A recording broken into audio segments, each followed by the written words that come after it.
Buenas tardes a todos y todas. Yo soy María Gutiérrez, soy la técnica de AFASAD en Andalucía.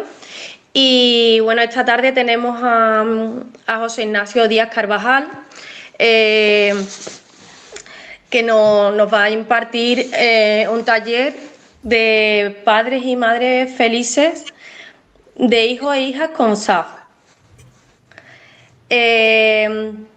José Ignacio es psicoterapeuta,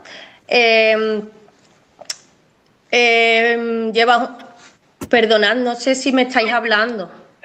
No, te estamos escuchando, no te preocupes. De acuerdo. José Ignacio es padre de un chico diagnosticado de TEA y trastornos de apego. Lleva un largo recorrido trabajando en consulta privada con familias y impartiendo talleres a las familias. También ha ejercido la profesión de formador de otros profesionales y... ¿Hola? Sí, bueno, sigo. Ha impartido la formación de otros profesionales y esta tarde, bueno, quiere contarnos un poco cómo es el autocuidado y cómo se llevan las situaciones difíciles dentro de la convivencia. Sin más dilación, yo creo que podríamos pasar ya a que José Ignacio pudiera empezar con su taller. El título de la charla, del taller, ha sido en parte casi una provocación porque hablo de ser felices, ¿no? Y me consta que en general mucha gente de nuestras familias felices les cuesta, ¿no? Entonces, bueno, yo diría que esa debería ser nuestra tendencia, ¿no? A ser felices. Y entonces lo primero que quería plantearos es qué entendéis vosotros por ser felices en una familia, ¿no? Yo no sé si alguien puede decirme, alguien que quiera participar con una persona ya o dos, sería suficiente. ¿Cómo veis vosotros lo que os hace felices en la relación familiar, ¿no? Eso de ser feliz, ¿qué sería? Algo ágil, ¿eh? Si no, paso y seguimos hablando, pero alguien que quiera. La mayoría de gente está silenciada para que no se oyeran los ruidos. Acordaros que si queréis hablar, activaros el micrófono, por favor. Sí. Vivir en armonía. Vale. ¿Alguien más? Tener paz. Ajá. Ver reír a mi hijo, oír reír a mi hijo, me encanta. ¿Perdón? No he entendido. Oír reír a mi hijo, me encanta. Vale. Para mí sería no estar en este caos constante. Yo sé que la felicidad no existe ni la armonía completa tampoco, pero con que haya un poco de orden en este caos sería suficiente. Vale. Bien, hablo yo ya, ¿vale? Habéis actuado muy bien, así me gustaría que siguiéramos haciendo porque con esta velocidad y con frases cortas podemos trabajar mucho más, ¿vale?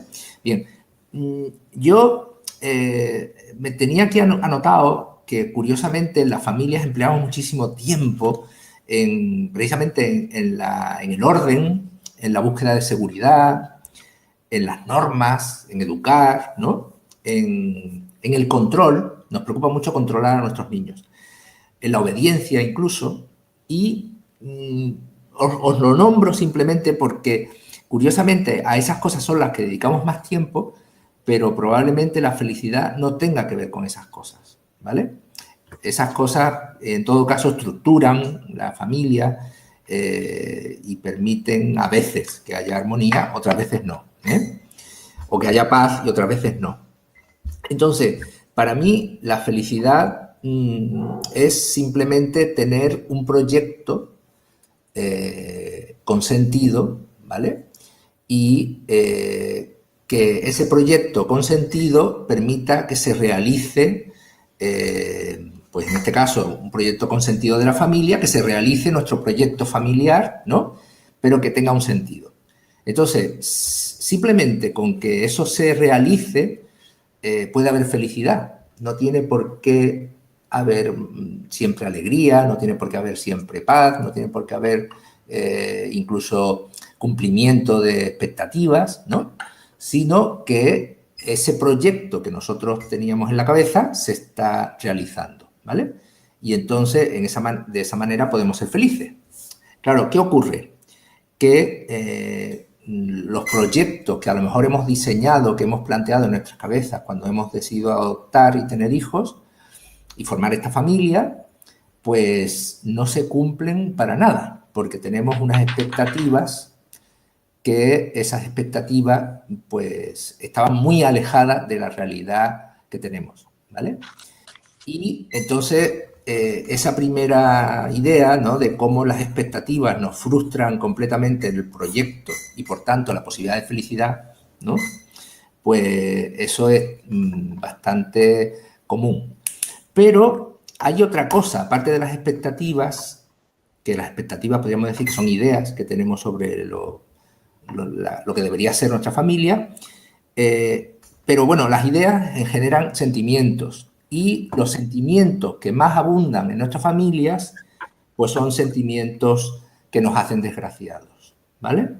Entonces, y digo los que más abundan porque habrá familias en las que haya momentos que no, pero hay familias en las que casi que la mayoría de los momentos es que sí, ¿no? Es una sensación de decir, qué desgracia tengo, ¿no? O qué mal, ¿no? O cuánto sufro, ¿no? Entonces, yo tengo aquí anotadas una serie de emociones negativas que suelen ser frecuentes, ¿no? Como, por ejemplo, una sensación de rabia o de odio por lo que está pasándonos, ¿eh? Una sensación de culpa, de que lo estamos haciendo fatal, de que no hacemos nada bien lo que tenemos que hacer. Otras veces de desvalorización, ¿no? Que realmente nos sentimos como unos padres bastante malos, ¿no? Bastante ineptos. Otras veces puro vacío, es decir, una sensación de un malestar en forma de vacío. Otras de depresión, franca, es decir, hay gente que se siente muy deprimida por la realidad que ha tenido que aceptar de familia. Otras veces también mucha impotencia, mucha incomprensión por parte del medio, de la familia, de la escuela, del entorno. A veces incluso sensación de injusticia, ¿no? De estar viviendo muchas injusticias. Antes estaba hablando de los mozos de escuadra, de todo el tema de cómo viven a nuestros niños y tal y cual, los policías, ¿no? Entonces, vivimos reales injusticias, ¿no? Pero bueno, el tema es que lo que se siente, ¿no? Mucha pena a veces. Entonces, el problema es que nuestras expectativas se frustran y las emociones que curiosamente más abundan son negativas, ¿no? Entonces, con esto, ¿cómo se puede ser feliz? Esa pregunta, vuelvo a repetirlo, entonces a ver quién quiere comentar de lo que voy diciendo.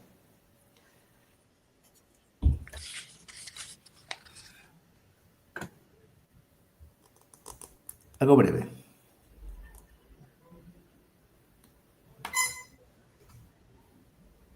Yo he tenido muchos de esos sentimientos que dices tú. ¿Cómo? Que muchos de los sentimientos que estás diciendo los comparto en algunos momentos, pero es verdad que he aprendido a valorar lo que tengo. Ajá, muy bien. Sé afrontarlos o me he acostumbrado, digamos así. Quizá el que más me supere es la frustración de no poder encontrar solución a todos estos problemas que nos vienen cada día, porque como son niños imprevisibles, cuando tú crees que la cosa está calmada, otra vez va a surgir el problema y no saber nunca cómo solucionarlo. Quizá porque estoy buscando siempre solución a los problemas. Muy bien. Sí. Y como que son tantos problemas, vale. Te desespera. Bueno, al menos yo me desespero. Sí. Sí, eso está muy bien. Bueno, yo tenía aquí puesto que, claro, que con todo esto que yo estaba diciendo, lo primero que tenemos que hacer como padres es, como padres o madres, ¿no? Es cambiar la mirada desde donde miramos nuestra realidad de padres o madres, ¿no? Porque la verdad es que nuestras realidades no son una realidad normal, ¿no? De una familia normal. Primero por la adopción, si en general casi todos los que estamos aquí somos adoptivos, ¿no? Y el que no, pues también por la realidad del SAF o del TEAF, ¿no? Pero porque realmente tenemos hijos que tienen una discapacidad o puramente emocional, es decir, que tienen comportamientos raros, que tienen comportamientos difíciles, que tienen dificultades para la relación, etcétera, etcétera, y a veces una discapacidad neurológica, ¿vale? Con lo que implique eso también de más problemas. Entonces, el asunto es que, claro, teniendo ya ese punto de partida de una discapacidad, pues tenemos que plantearnos un tipo de mirada completamente diferente al de cualquier otra familia. Pero ahí volvemos a las expectativas, ¿no? Que es que nosotros esperábamos tener una familia sin discapacidad. Y resulta que no, que lo que tenemos es una familia con discapacidad. Entonces, eso genera muchas emociones negativas, sobre todo porque de entrada tenemos que aceptar una realidad para la que a lo mejor no estábamos preparados, ¿vale? Y no estábamos preparados porque nadie nos dijo a lo mejor que podía pasar, ¿no? Es decir, que a la hora de adoptar te venden la moto de que todo es fantástico, todo es maravilloso, o que si hay problemitas que son problemitas secundarios o lo que sea. Pero hay gente que realmente ha sufrido un shock, un auténtico trauma por la realidad que se ha encontrado en su casa, ¿vale? Entonces, claro, partimos de una situación a veces muy traumática. De hecho, yo diría que hay familias en las que están viviendo en un auténtico síndrome de estrés postraumático, ¿vale? Porque lo que han descubierto que tienen en casa es un trauma. Vamos, que se han traumatizado, me refiero. Que no han podido tolerar la cantidad de sufrimiento que ha implicado esta situación, ¿vale? Y entonces hay personas entre nosotros que están muy traumatizadas, con lo cual la depresión, el malestar, todo lo que yo iba diciendo antes, está súper garantizado, ¿vale? Entonces, el problema es que una de las consecuencias del trauma de este tipo, aparte de la depresión, es que curiosamente genera culpa que hace que incluso uno tienda a aislarse. Es decir, que muchas de las personas que viven con esta situación nuestra, lo que hacen encima de todo es sentir una soledad extrema, ¿vale? Entonces, ¿qué pasa? Que claro, todavía hace más difícil la situación, ¿no? Entonces, ¿qué planteo yo ya para ir cambiando cosas, ¿no? Lo primerísimo, que es que yo cuando lo digo, a veces levanto ampolla y no sé por qué, es que tenemos que vivir una aceptación incondicional de nuestros hijos, ¿vale?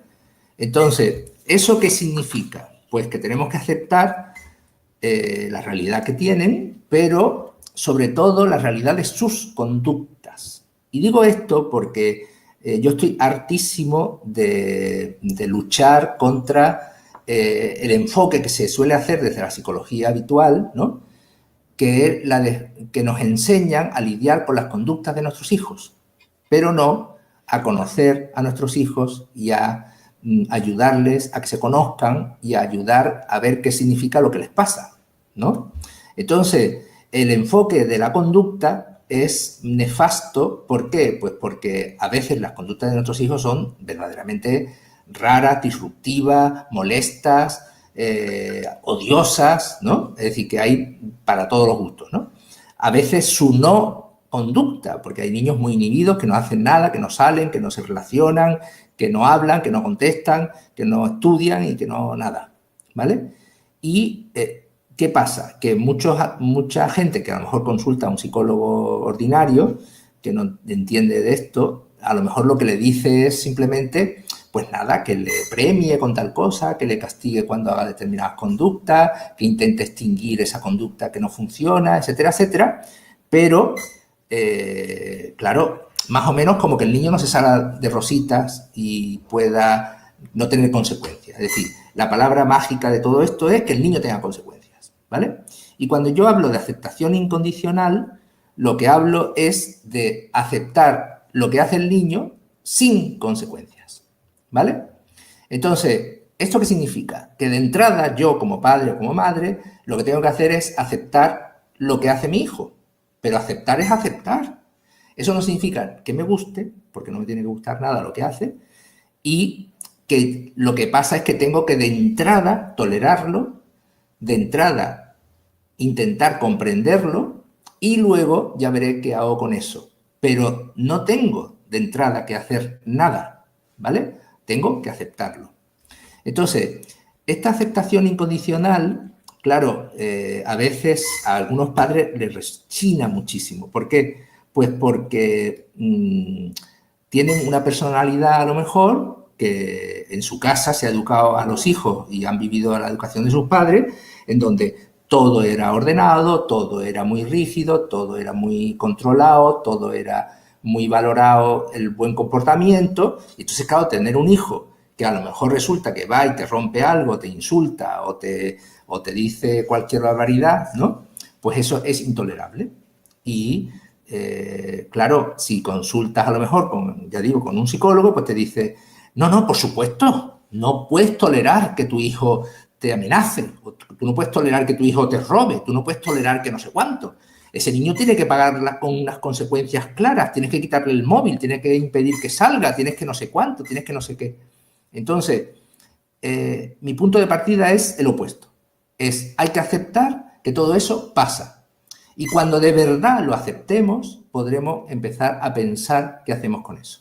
Entonces, ¿qué ocurre? Que más que aceptar, lo que hacemos es vivir en una reactividad continua en la que lo que nos han enseñado es a castigar. Entonces, pues nada, que el niño ha mentido, pues ya, te quedas sin no sé qué. Que el niño ha robado, pues entonces te quedas sin no sé cuánto, ¿no? O te castigo con esto, o no sales, o te quedas sin móvil, o no puedes ver la tele, o lo que sea, ¿vale? Entonces, este tema me gustaría de todas formas escucharos porque como es muy espinoso, pues a ver cómo vais sintiendo en esto.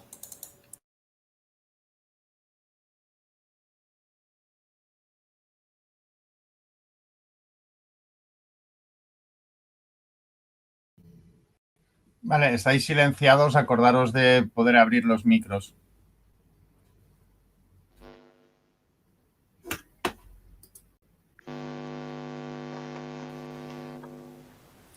Cuesta mucho porque las conductas son complicadas y a veces son en público, pero tienes razón, hay que aceptarlo.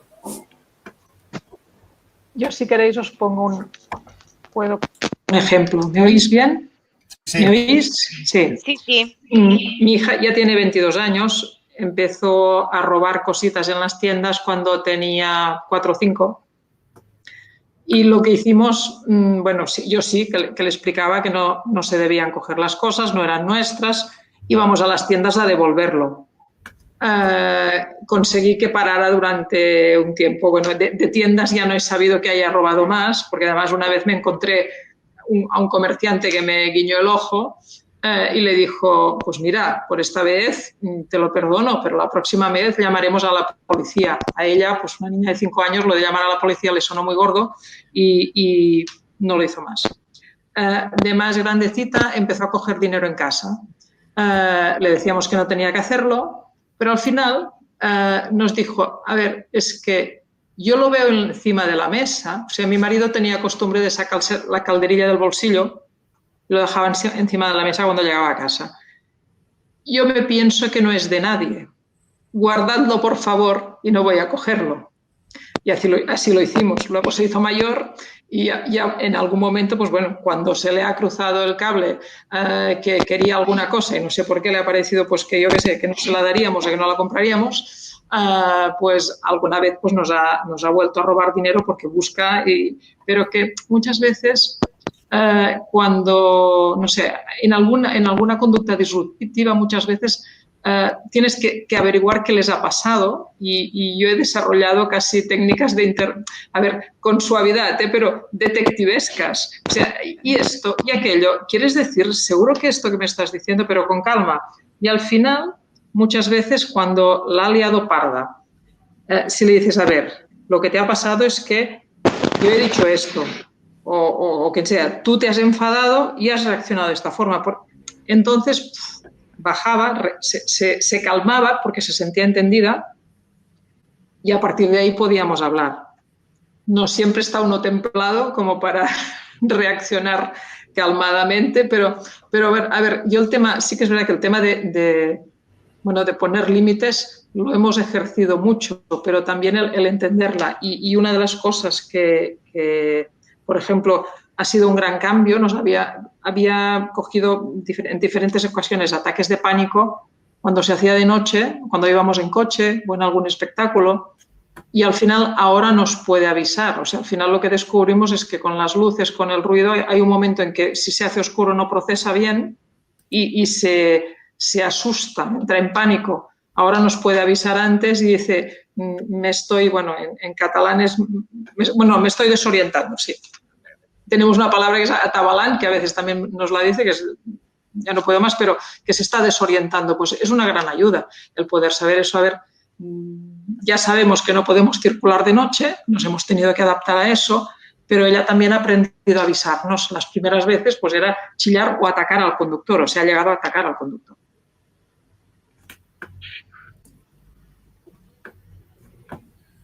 No se te oye el micrófono. No te oímos. Quitado el micro. Ahora sí. Sí, que me habéis quitado el micro. Digo que has puesto un ejemplo muy interesante. Realmente, si vosotros cada vez que ya en el coche la liaba o lo que sea, le hubierais dicho, pues ahora por portarte mal te castigamos, ¿no? Entonces no hubierais llegado a ninguna conclusión, que la conclusión es que volvemos a lo que decía hace un momento, ¿no? Que tiene una discapacidad, es decir, que tiene dificultades para poder procesar determinados fenómenos, para poder vivir otros, ¿no? Y para entender el sentido de la propiedad, que por eso viene lo de los robos, ¿no? Entonces, pensar que nuestro hijo o hija roba para fastidiarnos, que esa es una de las cosas que creo que hay que cambiar el punto de mirada, ¿no? No, roba porque entiende la propiedad de una forma completamente diferente a como la entiende otro niño, ¿vale? Igual que la mentira, ¿no? Los niños nuestros mienten porque realmente necesitan salir rápidamente de la situación de conflicto que se les crea. Y entonces es un automatismo, no tiene significado, por eso mienten a veces por cosas que son obvias, ¿no?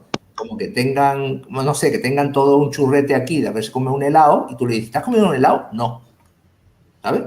Y claro, es lógico que digamos, pero ¿cómo vas a decir que no si tienes todo esto lleno de helado? Que no, eso no es helado. Entonces, es una forma de mentir tan infantil, pero por otro lado es la que necesitan para salir rápidamente de la situación negativa. Entonces, bueno, sigo con las ideas que quiero transmitiros. Entonces, ¿qué pasa? Que nosotros lo que tenemos que intentar hacer es, por un lado, comprender los movimientos que hay detrás de las conductas y no fijarnos tanto en las conductas. Y para eso, una de las cosas que tenemos que aprender es no reaccionar y sí responder. Yo utilizo estas dos palabras para diferenciar las dos actitudes, que sería, yo reacciono, es que si por ejemplo, veo que has roto una cosa, pues me cabreo. Esa es mi reacción emocional. Sin embargo, si yo lo que hago es decir, bueno, no voy a reaccionar. Me voy, me relajo, doy 20 vueltas y cuando vuelva calmado, entonces voy a responder. Y voy a responder de una manera que considere adecuada. Es decir, oye, ¿qué ha pasado? ¿Por qué está esto roto? O lo que sea, ¿no? Y voy a tolerar muchísimas más cosas de las que en otras familias serían deseables.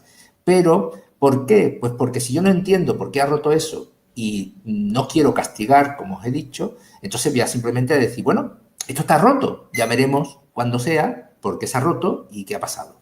Entonces, una de las cosas que tenemos que tener con nuestros hijos es mucha más paciencia, mucha más templanza para tener tiempo para pensar las cosas y que en todo caso, ese es mi consejo fundamental, prefiero no hacer nada que ser injusto con un hijo que tiene una discapacidad, ¿vale?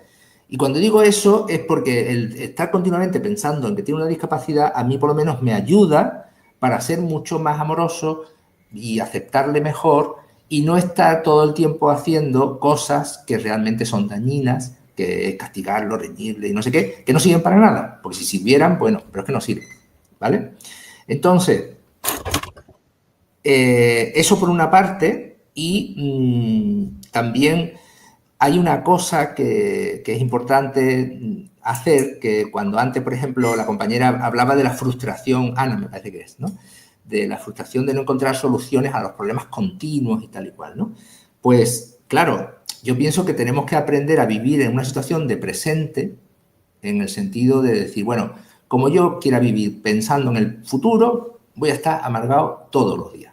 ¿Por qué? Porque realmente no sé qué va a pasar, ¿no? No sé lo que está pasando y no sé lo que va a pasar. Entonces, es muy importante con los hijos que tenemos vivir en el presente, que es decir, bueno, yo voy a solucionar el problema de ahora, ¿vale? Y lo del futuro ya se verá, porque una de las cosas que tengo que aprender también es a relativizar la importancia de mi papel con respecto a mi hijo o a mi hija. Es decir, por supuesto que yo soy el responsable, pues soy el padre o la madre, pero a mi hijo lo van a educar y lo van a tratar y lo van a ayudar un montón de personas que no soy solamente yo, ¿vale? Es decir, yo soy el eje, ¿no? Pero probablemente en la vida pues haya otras personas que le influyan, haya otras personas que ayuden. Por eso es tan importante la idea esa de quitarse de la soledad esta absoluta y la responsabilidad absoluta con la que a veces vivimos el problema y aprender a compartirlo, a buscar amigos que también nos puedan comprender. A veces la familia nos comprende, a veces, otras veces no, y buscar esos apoyos también en la escuela, donde sea. Pero, sobre todo, yo una de las cosas que tengo clarísimo es que el asociacionismo es fundamental, es decir, tener gente que nos entienda y, si es posible, grupos de autoayuda, es decir, grupos cercanos con los que poder de vez en cuando charlar y comentar y poder ir saliendo de estas inquietudes, ¿no?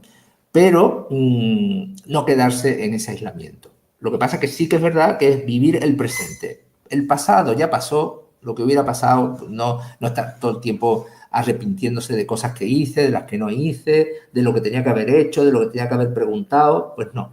Pero tampoco agobiarme con el futuro porque tampoco voy a ningún sitio, sino que lo importante es que tengo que vivir en el presente y ahí estar bien presente, ¿vale?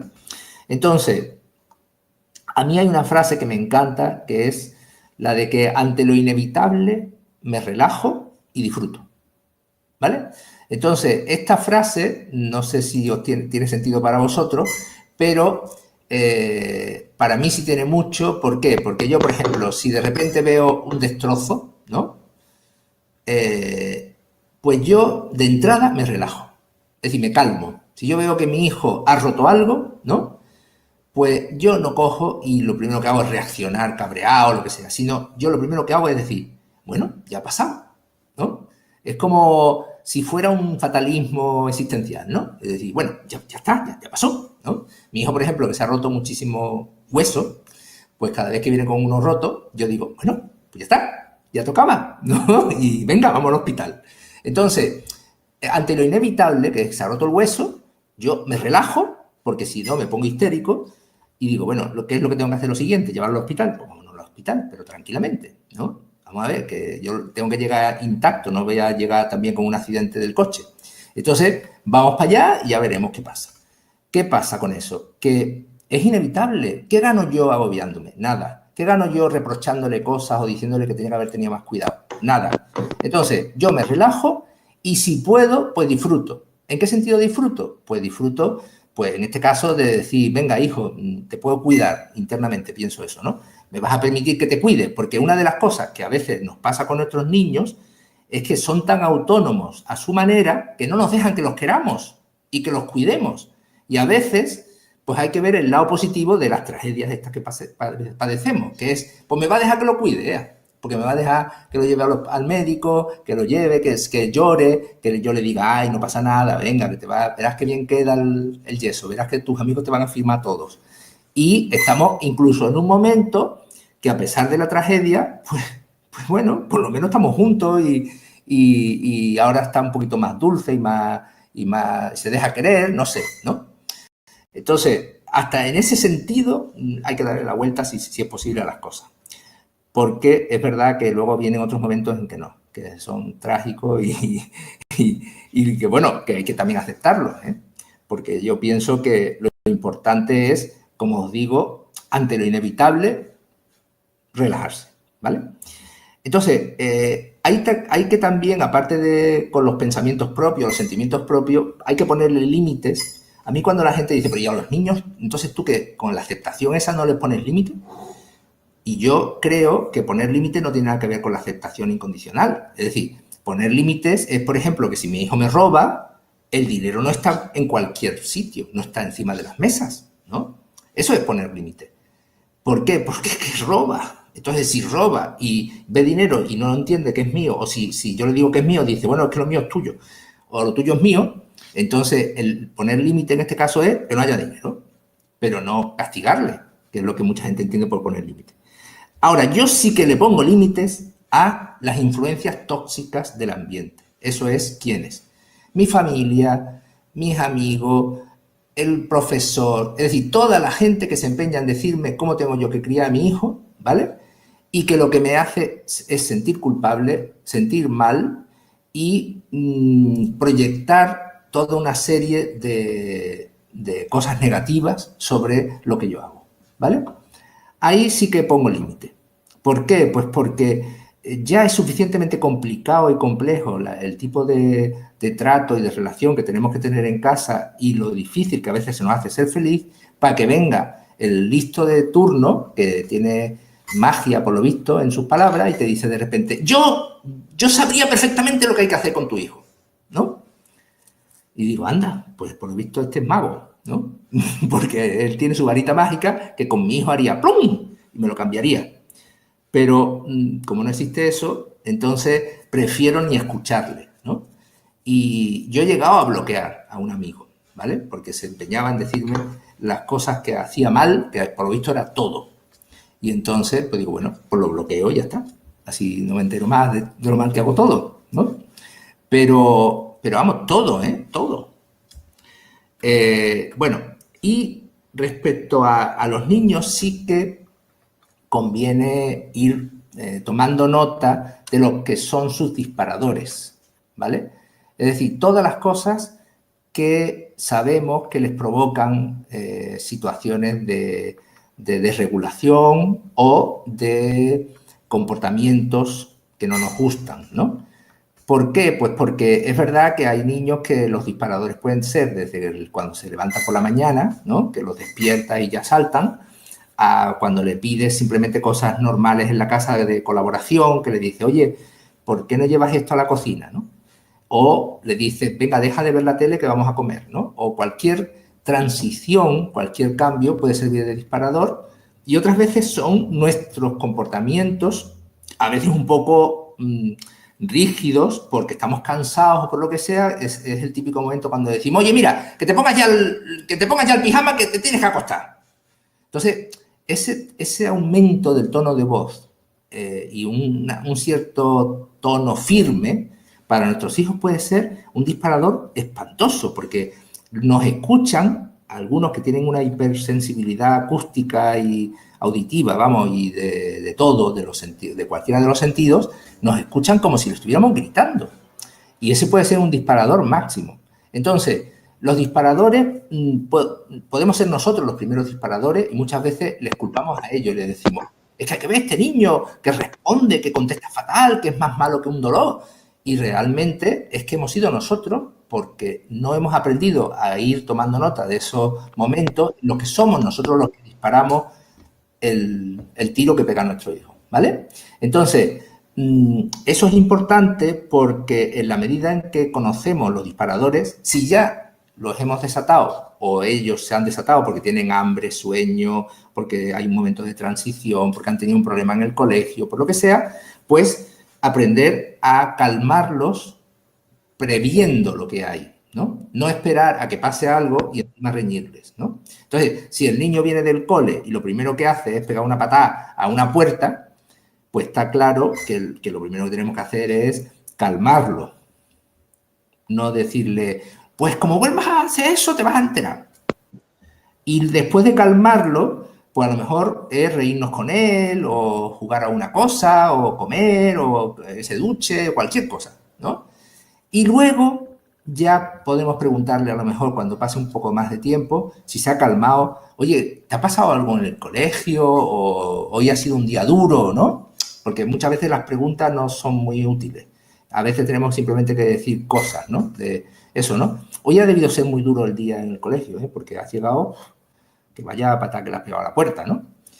Entonces, fijaros que la conducta no sirve más que para deducir que ha pasado un mal día. Entonces, el niño, en vez de escuchar lo típico que muchas veces hacemos, que es que somos tremendos los padres, estamos obsesionados con los estudios, ¿no?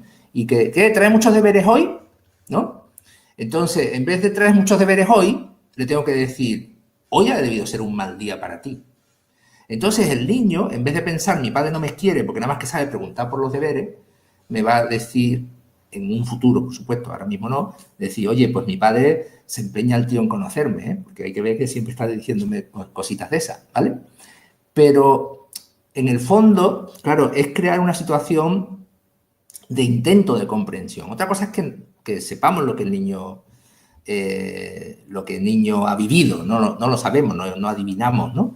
Pero bueno, es darle pistas para que él incluso hable, ¿eh? Entonces, yo he visto algún vídeo de personas, de psicólogos, ¿no? Que se empeñan en decir que nosotros no tenemos por qué adivinar el pensamiento de nuestros hijos y lo que tenemos que fijarnos solamente en su conducta.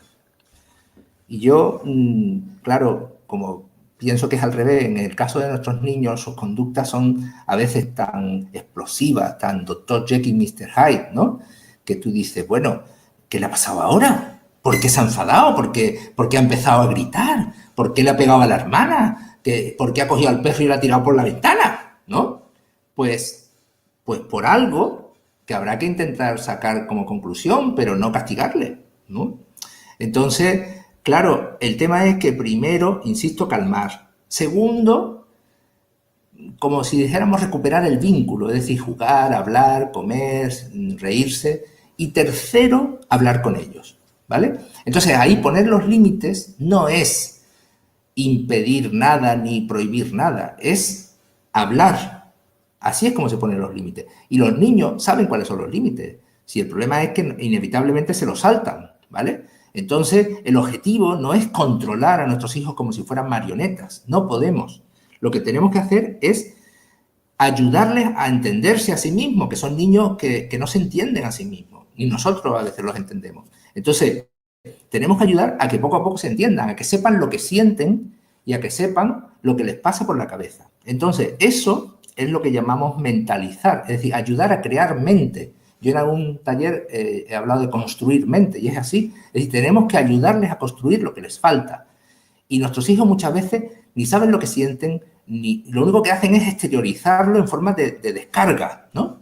Entonces, si pegan una patada a una puerta y la rompen porque vienen cabreados del colegio, pues eso no tiene ninguna importancia, hay que tolerarlo, ¿no? Y si cogen y tiran la cartera al suelo y dan un golpetazo y derraman un vaso de leche que le hemos puesto con unas galletas y lo tiran, pues eso no tiene ninguna importancia, ¿vale? Y si yo soy muy obsesivo y me gusta todo muy limpio, pues tengo que aprender a dejar de ser tan obsesivo porque con un hijo así no puede estar todo muy limpio, ¿vale? Entonces, ¿qué pasa? Que tenemos que tolerar muchas cosas, sobre todo estas reacciones, ¿no?, de los niños tan negativas, y aprender a vivir con estas situaciones, con unos disparadores, con unas situaciones en donde nosotros somos los que hacemos que se regulen nuestros hijos. Nuestros hijos no vienen con un autorregulador de serie. Tenemos que ayudarles aprendan a regularse. ¿Y cómo regulan? Con nuestra calma, con nuestra autorregulación, con nuestra paciencia, con nuestro amor, con nuestra aceptación incondicional. Jamás con nuestra crítica, con nuestro castigo, con nuestra palabrería, con hay que ver qué mal te portas o hay que ver que me estás matando, ¿vale? Porque de eso no entra nada en su cabeza. Vamos, sí entra, pero como forma de meterle miedo, ¿vale? Entonces, ¿qué pasa? Que muchas veces nosotros respondemos reactivamente en vez de responder con lo que hay que responder, porque entre otras cosas, y esto sí me interesa que lo hablemos, no hemos hecho el duelo todavía por el hijo o la familia o la paternidad o la casa que nos hubiera gustado tener, ¿no? Porque no nos gusta que nuestro hijo tenga los amigos que tiene, que no estudie, que no sea el niño que esperábamos, y si encima tiene trastornos neurológicos y es muy pesado, muy pesada, porque nada más que sabe repetirse en un sentido, porque tiene estereotipias, porque tiene no sé cuánto, porque tal. Entonces, ¿qué pasa? Que es que esta es nuestra hija, este es nuestro hijo, ¿vale? Y o lo aceptamos plenamente, y para eso hay que hacer un duelo por el que nos hubiera gustado tener, ¿vale? Si es que no lo hemos hecho ya. ¿Para qué? Para no reaccionar, porque muchas veces pagamos con el hijo real la insatisfacción que tenemos por el hijo que no hemos tenido, ¿vale? Y es que ese hijo que no hemos tenido, pues no lo vamos a tener. Tenemos el que tenemos, ¿no? O la que tenemos. Y tenemos que llegar a ser felices con el que tenemos, ¿vale? Entonces, fijaos que el objetivo de la charla era ser felices, ¿no? Y se puede ser feliz con el hijo que tenemos a pesar de todo y a pesar de sus disrupciones o sus comportamientos o lo que sea, ¿vale? Entonces, ¿qué pasa? Que para trabajar esto, el conocernos mejor, el saber cómo nos sentimos, tal y cual, pues están las charlas como hoy, por ejemplo, pero yo creo que es muy interesante tener algún grupo cercano con el que hablar de cosas, más periódicamente. Y, en todo caso, los grupos de WhatsApp, que también funcionan muy bien, ¿no? Y una de las cosas que, por eso hemos empezado haciendo atención plena, es hacer algo que nos conecte con nuestras emociones y que nos conecte con cómo nos sentimos y nos dé calma. Entonces, me parece muy importante hacer yoga, hacer mindfulness, hacer pilates, hacer todo lo que sea de tomar conciencia del cuerpo y de las emociones, porque esto que tenemos es un trabajo a muy largo plazo. Nuestros hijos no se independizan de nosotros porque tengan 18 años, sino que viven con nosotros hasta los 40, ¿no? Si hace falta. Y eso significa que esto es una carrera de fondo, ¿no? Con lo cual, tenemos que prepararnos y cuidarnos tanto de mente como de cuerpo, ¿no? Entonces, es verdad que hay que tener ese espacio interior para conectar con nosotros mismos, pero luego también hay que tener espacios para descansar, para distanciarnos, para no estar viviendo continuamente con la presencia de nuestros hijos, que yo en una pildorita que ahora están publicando en Petales, que escribo yo, pues decía algo así como que hay que tener unos minutos al día para uno mismo, unas horas a la semana y unos días al mes, ¿no? Es como decir, bueno, que una vez al mes te puedas desconectar un día entero de tus hijos, de tu hijo, de tu hija, y no tener ningún contacto ni ninguna responsabilidad, que lo delegues en alguien, ¿vale? Eso, por ejemplo, es una necesidad casi, vamos, de higiene, ¿no? Mental. Pero bueno, luego higiene física también, es decir, hacer deporte, hacer cosas divertidas, hacer cosas de ocio, distraerse de la responsabilidad que tenemos y no tener como una centralidad absoluta la paternidad o la maternidad que estamos viviendo, ¿no?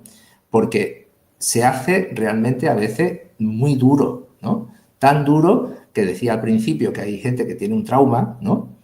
Pero en otros casos simplemente lo que tienen es hartazgo, pero muchas veces hay odio, ¿no? Entonces el odio es una de las emociones naturales que podemos tener con respecto a nuestros hijos, pero que claro, tenemos que desintoxicarnos de ese odio, por ejemplo, o de ese hartazgo, o de esa desesperanza, o de esa desilusión, o de eso que tengamos, ¿vale?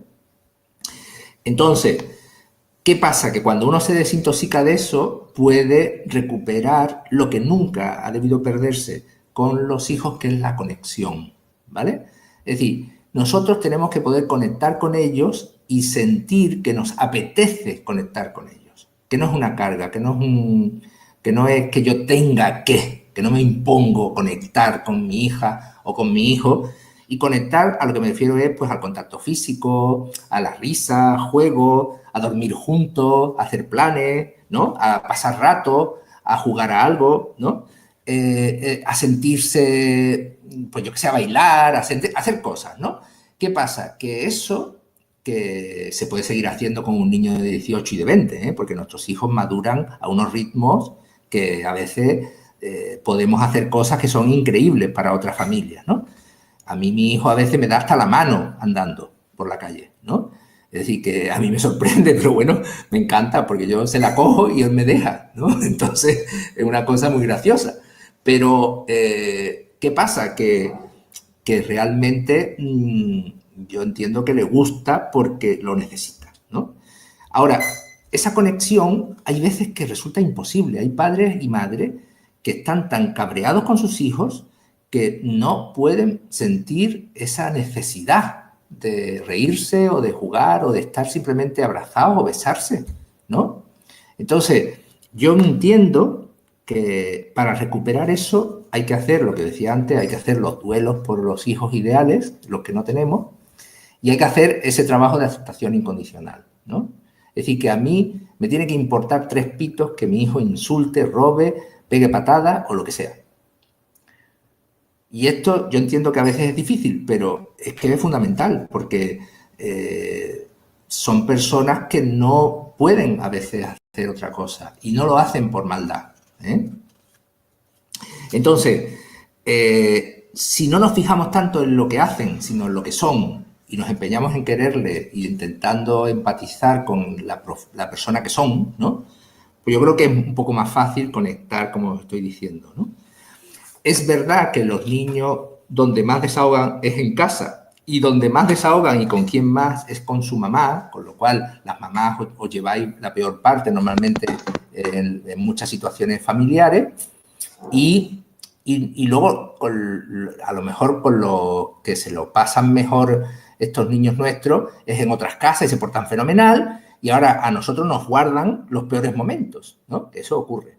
¿Por qué? Pues porque muchas veces están tan en tensión el resto del tiempo que están como si estuvieran todo el tiempo atemorizados, asustados, controlándose. Claro, cuando llegan a casa, se sueltan, ¿eh?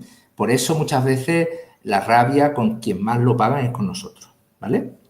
Entonces, a mí me gustaría, por ejemplo, el transmitiros la idea de que ojalá pudiéramos siempre tener momentos de celebración y de agradecimiento a nuestros hijos, ¿no? Es decir, poder mostrarle lo agradecidos que estamos de que son nuestros hijos. Claro, Ignacio, tenemos preguntas en el chat. ¿Que hay preguntas? Sí. Venga. ¿Tampoco límites en adicciones o móviles en adolescentes? Sí. Quiero una respuesta, sí. Sí, tampoco límites en adicciones o Sí. móviles en adolescentes. Claro. Entonces, yo os preguntaría qué significa poner límites en las adicciones. Si quiere hablar Carmen, y si no, alguien que lo diga, ¿no? Para vosotros, ¿qué es poner límites?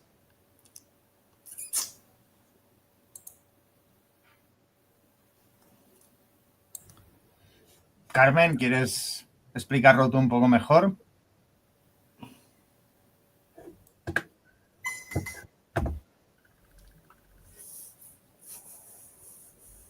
Bueno, si no, yo comento lo que pienso, ¿vale?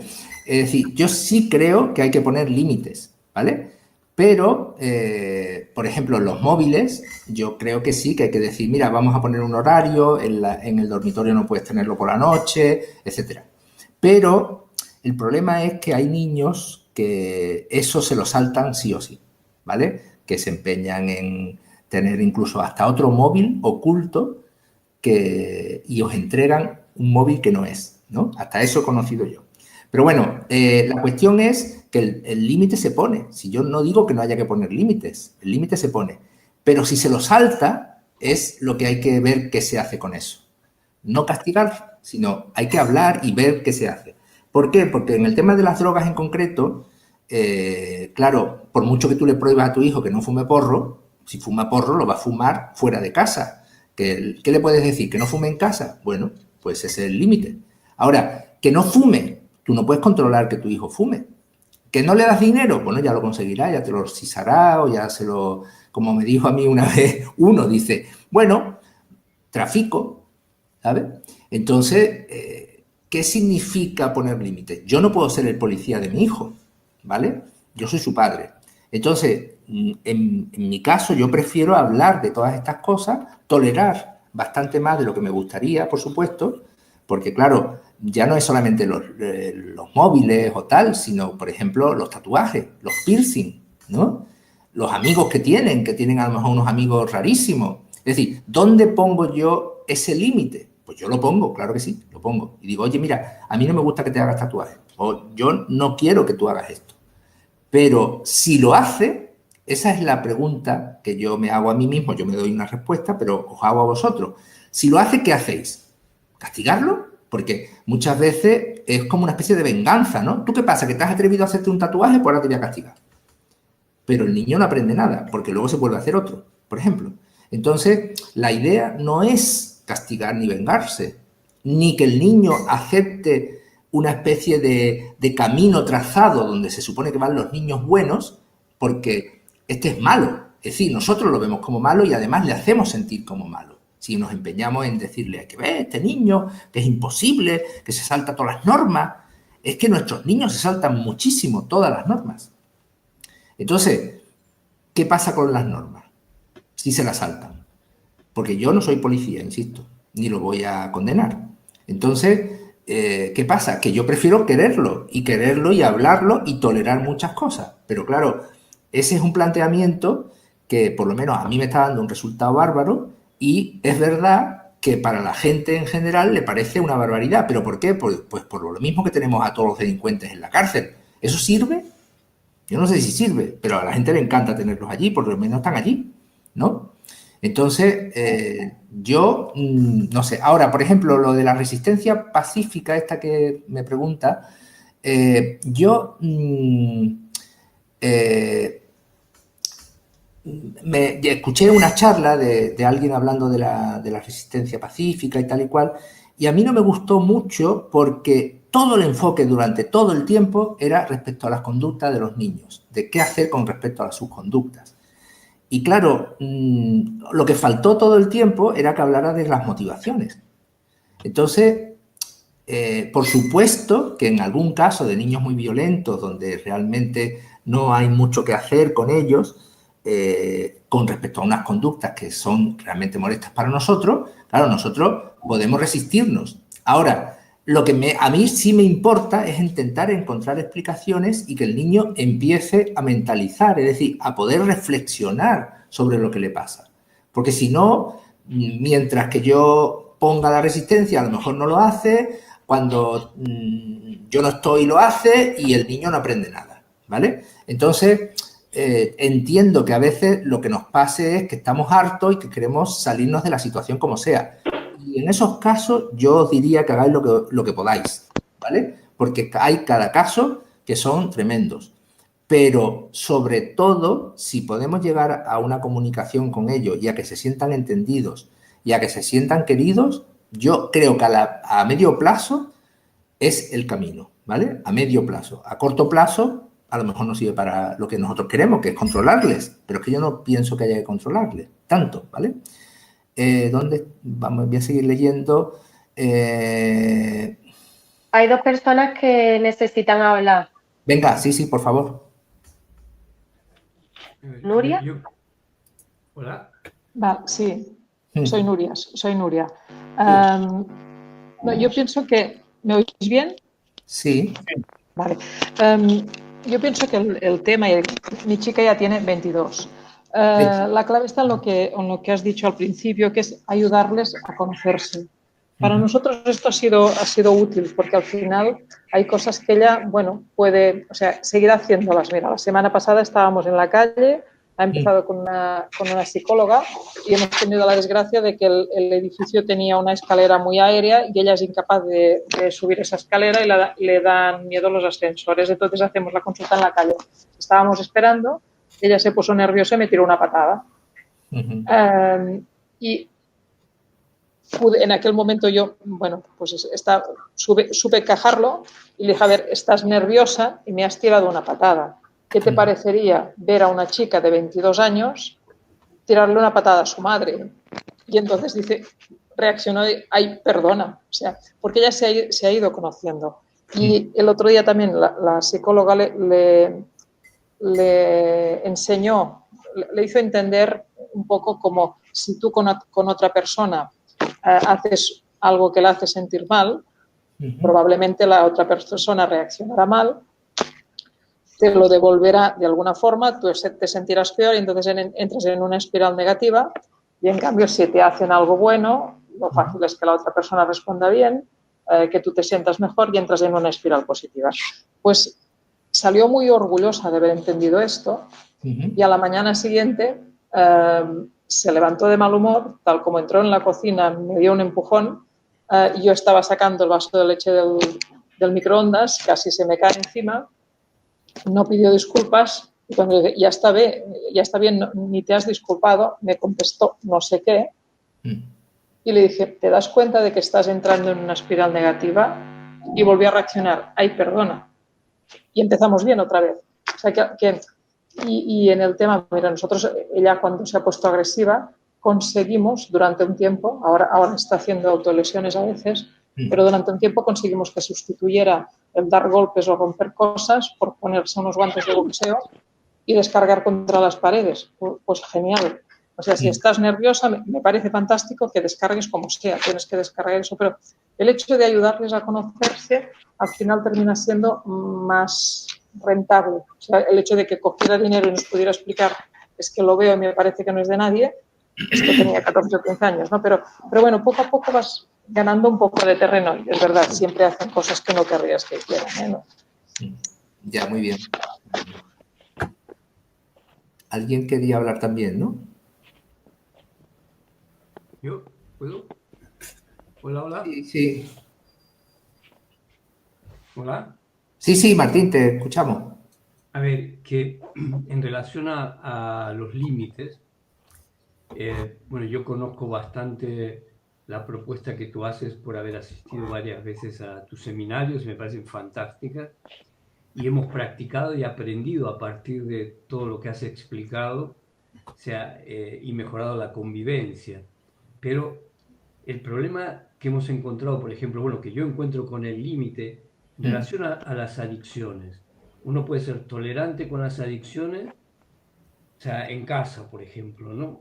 Puede ser tolerante o puede intentar explicar el beneficio de cumplir la ley, ¿no? O sea, explicar que la libertad a veces es cumplir la ley, porque si uno no le pega una patada al perro del vecino, bueno, no va a tener un problema, ¿no?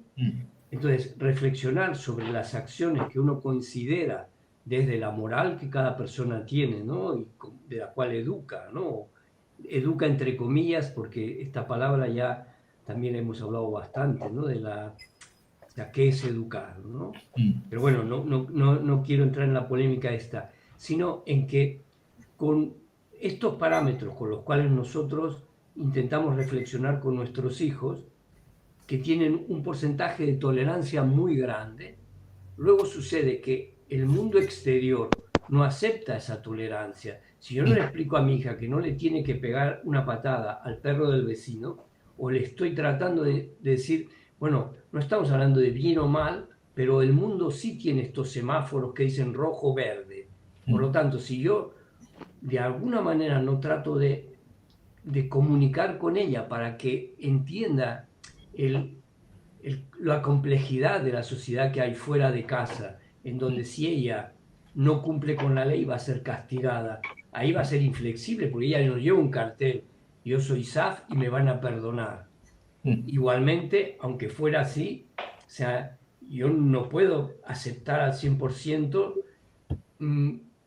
que ella robe en el supermercado. Estoy poniendo los ejemplos que se habían tocado anteriormente. Digamos que no cumpla con la ley. Por lo tanto, todo este ejercicio de tolerancia interior que se hace en casa, lo que yo veo complejísimo es cómo lo externalizamos para que la sociedad pueda aceptar, o cómo logramos que lentamente ella o él, bueno, estos niños se encuentren, o sea, bueno, puedan cumplir las normas para poder desenvolverse en el mundo, ¿no? Porque si no el mundo los castigará. Bueno, un poco... Claro. Sí, no, y es una preocupación legítima, ¿no? Porque es verdad que el mundo va a castigar a nuestros hijos de una manera muy injusta, pero que es real, ¿no? Entonces, el tema es que yo pienso que siempre hay que hablar con ellos, siempre hay que reinstalar el límite, podríamos decirlo, es decir, siempre hay que decir, oye, no se debe hacer esto, ¿no? Mira, hay un límite, por ejemplo, que es el tema de cómo tratan algunos varones a las niñas, ¿no? Entonces, hay niños que tratan a las niñas de una forma muy abusiva, las tocan sin que ellas quieran, o incluso las maltratan y las ven, bueno, un desastre, ¿no? Y entonces, si tenemos un hijo que le pasa eso, claro, yo cada vez que sepa que ha pasado algo de eso, o que me llegue la madre de la niña diciendo, oye, mira que ha pasado esto, que tu hijo no sé qué, pues claro, yo sin castigarle porque no gano nada y sin reñirle, pero hablando con él de una forma en donde él esté calmado, que no esté asustado porque yo a lo mejor le había castigado o lo que sea, porque el problema, cuando yo digo todas estas cosas, es porque el problema es cómo funciona el cerebro. El cerebro, cuando uno está muy emocionado, cuando uno tiene mucho miedo, inhibe las funciones de reflexión, de moralidad y de toda la capacidad de cambiar. Entonces, para poder hablarle a la parte del cerebro de nuestros hijos que entiende y que se puede quedar con alguna comprensión, tenemos que tenerlo calmado. Y no puede ser a base de un castigo, ni de una situación de enfado, ni nada de eso. Por eso hay que aceptar. Entonces, si roba, yo no le voy a reír la gracia, no le voy a decir, ¡uy, qué bien! ¡Has robado! ¡Qué gracioso, mi niño! No, sino que voy a decir, bueno, mira, luego hablaremos, que tenemos que hablar de este tema del robo que has hecho. Dice, ¿pero estás enfadado? Digo, no, yo no estoy enfadado, yo simplemente que quiero hablar contigo luego, que esto, porque fíjate que ahora el guardia de seguridad te ha dicho que la próxima vez no te va a dejar entrar en la tienda, ¿vale? Luego hablamos. Y ahora cuando hablemos, pues yo le explico, oye, mira, te está pasando esto, que tú cada vez que quieres algo lo coges y no sé qué, y eso no se puede. Entonces, fíjate que el guardia de seguridad te ha dicho que la próxima vez no te deja entrar. Y claro, si tú haces tal cosa, pero tendré que ayudarle a reflexionar, a que piense en el otro, a que tenga empatía, porque también le puedo hacer decir, oye, es que si al guardia de seguridad te dejara robar, entonces lo echarían a él del trabajo, ¿no? Y cualquier cosa, es decir, hablar e intentar explicar, pero no castigar. Entonces, alguien ha puesto ahí, Blanca me parece que así, que dice, bueno, si se salta sistemáticamente los límites y no pasa nada, entonces ¿para qué sirve el límite? El límite sirve para ponerlo todas las veces que haya que ponerlo. ¿Por qué? Porque nuestros hijos, una de las cosas que hacen, afortunadamente, es madurar tarde, pero maduran. Entonces, a lo mejor tardan en madurar hasta los 30 y a los 30 entienden el límite y por fin lo ponen ellos, ¿no? Entonces, mi obligación es ponerlo, pero ponerlo no es impedir algo que no voy a poder impedir porque yo no estoy al lado de mi hijo 24 horas, pero sí hablarle tranquilamente, pero sobre todo con una mentalidad amorosa. Es que no sé cómo transmitir esto, porque en el fondo es como decir, yo sé que lo que has hecho para la sociedad está mal, para la persona a la que le has robado está mal, y tú crees que no. Entonces, me gustaría que pudieras aprender que las cosas de los demás no son tuyas, ¿no? Y por esto no lo puedes aprender todavía. Pero vamos, tendrás que aprenderlo porque si no, algún día vas a acabar en la cárcel, vamos, y yo no te lo voy a poder evitar, ¿no? Entonces... Pero con este tono, yo no sé, es que a mí el otro tono no me sirve con mi hijo, por ejemplo, ¿no? Digamos, ni creo que a vosotros tampoco os sirva, no sé si os sirve, me lo podéis decir. Pero claro, verdaderamente es muy complejo. Yo entiendo que este enfoque que yo doy no es sencillo, no es decir, venga, esta es la reglita y esto funciona. No, una de las cosas que he anotado aquí precisamente es que tenemos que ser muy creativos, ¿no? Que lo que contaba antes Nuria, pues una postura muy creativa respecto a la niña, eso de que use las cosas estas para pegar y tal, ¿no? Ana María quiere hablar, Ana María Valera.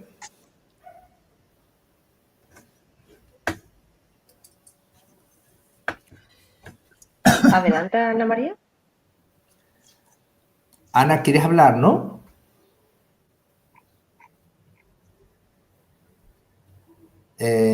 Ana, es que tienes desconectado el micro, Ana.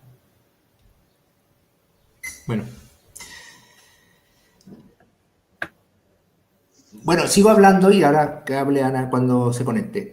El tema es que nosotros sí que es verdad que tenemos que estar muy presentes para nuestros hijos, ¿no? Y estar presentes es eso, no eludir nuestra responsabilidad, no eludir los problemas. Mira, yo, por ejemplo, una de las cosas que me llama la atención es que algunos que tienen niños de otras razas, ¿no?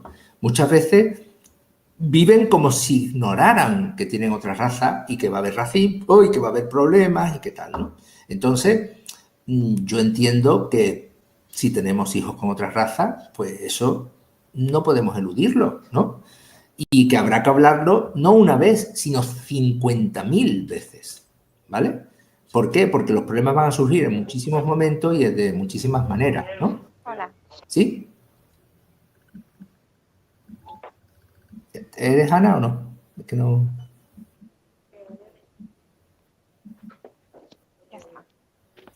Bueno, entonces, ¿qué pasa? Que estar presente para nuestros hijos es simplemente esto, es decir, el estar para las buenas y para las malas, ¿no? Y saber decirles, mira, me he dado cuenta de que has mentido, por ejemplo, y no es necesario que mientas. La próxima vez que tú no quieras hacer esto, no hace falta que te inventes una historia, ¿no? Tú me lo dices y lo intentamos hablar, ¿no? Pero muchas veces, claro, si yo, por ejemplo, le digo a un hijo, pues te prohíbo no sé cuánto y tal, y enfadado, curiosamente ese hijo coge y se escapa de casa, por ejemplo, ¿no? Entonces, ¿qué he ganado con el enfado y con la imposición autoritaria y tal? Bueno, pues he ganado un nuevo problema, que ahora ya además se ha ido de casa y me ha dado el susto, ¿no? Entonces, claro, son problemas complejos, pero ya digo, hay que dar respuestas creativas porque son demasiado complejos, ¿no? Entonces, bueno, vamos a ver, aquí había alguna pregunta. Así, el problema de los hermanos que no entienden a los que no se les castigue a los hermanos que han infringido la ley, la norma, ¿no? Y aquí Nuria contesta que eso, que es muy duro, que vean que hay un doble rasero, pero no hay más salida que hacerles entender que tienen un hermano con discapacidad, ¿no? Y ayudarles a entender por qué reacciona de la forma que reacciona el que está afectado de SAF, ¿no? Que a la larga funciona, ¿eh? Y Ana María, tienes abajo un icono de micrófono que activa o silencia el micrófono. Abajo, cuando bajas el puntero hacia abajo. No sé si lo ves. Ah, mira, el tema de las obsesiones y la repetición continua para no volverse loca. Yo pienso que ese es un problema, ¿no? Porque, claro, de entrada, si no se consigue a lo mejor una medicación, por ejemplo, que frene un poco las estereotipias y las repeticiones, ¿no? O si no se consigue que aprenda a relajarse y no la repita y tal, es agotador para nosotros los padres y las madres, ¿no? Entonces, ahí es, por eso yo decía que a veces hay que alejarse de ello y descansar, ¿eh? Porque es que muchas veces no tenemos una solución a esto. Es decir, que la solución es... pues claro, aceptarlo y prácticamente en el caso de las cosas que se repiten delante nuestra, es casi ignorarlo, ¿no? Negarlo, que la negación es un mecanismo de defensa que no es muy bueno en algunas situaciones, pero en estos casos sí. Es decir, yo debo saber que mi hijo es negro, pero a lo mejor no debo saber que tiene ese movimiento repetitivo que está ahí haciéndolo continuamente, ¿no? Es decir, no verlo, ¿vale? ¿Se me oye ahora? Sí, ahora sí. Ahora, es que he salido y he vuelto a entrar porque no había manera de conectarme. Mm. Yo es que quería comentar de que, jolín, qué mal que lo estoy haciendo. Que lo estoy haciendo muy mal porque yo soy una madre que pongo muchos límites y consecuencias a las acciones que no son correctas. Controladora, pues quizás sí que soy controladora. Quería explicar el caso del límite, bueno, límite no, la consecuencia. Yo no digo castigo, porque yo castigarlo ni chillo, yo jamás chillo. Lo que sí que cuando lo aviso y sabe que tiene unas consecuencias, aquella consecuencia va a misa. Intento ponerle límites que los pueda cumplir yo, porque si no, el niño se percata y ya no, la próxima vez no obedece. Y quiero contar la consecuencia que tuvo la primera vez que mi hijo fue violento conmigo. Se enfadó porque tiró un teléfono al suelo y yo le dije, oye, pues muy bien, porque así no tendré que reñirte porque estás todo el día con el móvil. Cuando le dije esto, cogió las dos manos y me pegó, me dio un golpe. Un golpe que me quedé incluso como medio mareada. Nos quedamos los dos blancos y nos pusimos a llorar. Entonces le dije, ¿qué tenemos que hacer ahora? Y se quedó callado. Digo, pues yo creo que tenemos que ir a los Mossos. Dice, ¿a los Mossos? Dice, sí, porque si me has pegado, esto es violencia y no puedes hacerlo. Vale, pues vamos a los Mossos. Y nos fuimos los dos a los Mossos. Llorando los dos, pero fuimos. Y lo primero que hice al entrar es contarle al mozo la patología de mi hijo y comentarle que no quería denunciarlo, pero quería que me ayudasen a que le explicase las consecuencias que tendría delante de la sociedad o de la ley si pegaba a alguien. Le contaron, los Mossos le dijeron que esta vez no pasaba nada, bueno, que no pasaba nada, que era muy grave lo que había hecho, pero que no podía volverlo a hacer y que si había una próxima vez que pegaba a alguien, que si, por ejemplo, fuera mi caso, si yo no lo denunciaba, lo harían ellos. Dice, tu madre no te denunciará, dice, pero nosotros sí que lo haremos. Lo hizo una vez y no lo ha hecho jamás. Yo me imagino que mi hijo es de los que aprende cuando le plasmas delante la consecuencia. Lo mismo que la primera vez que le robaron un objeto, mi marido decía que no denunciarlo, dije que sí, lo denunciamos, tuvimos que ir a juicio y hicimos mediación, oye, y le fue fantástico porque el mediador tuvo mucha diplomacia, tuvo mucho tacto y lo arreglaron entre los dos niños y le devolvió el importe del objeto robado. Y esto a mi hijo le enseñó que él, que estaba acostumbrado siempre a regalar cosas para hacer amigos, que incluso esto tenía consecuencias. Y ya no lo ha vuelto a hacer tampoco, de regalar nada. Entonces yo no sé si cada niño, imagino que si cada niño tiene una manera de reaccionar delante de las consecuencias y los castigos, y mi hijo en este caso, cuando le plasmas la consecuencia que tiene aquello que hace, que el mal acto, pues el crío aprende. No en todo, ¿eh? En las cosas que son más normales no aprende, no, como claro, dejar los auriculares o dejar el teléfono todo el rato. ¿Sabes? En estas cosas le puedes decir una y un millón de veces, deja ya el móvil, que no tiene manera. Pero bueno, es aceptarlo, ¿sabes?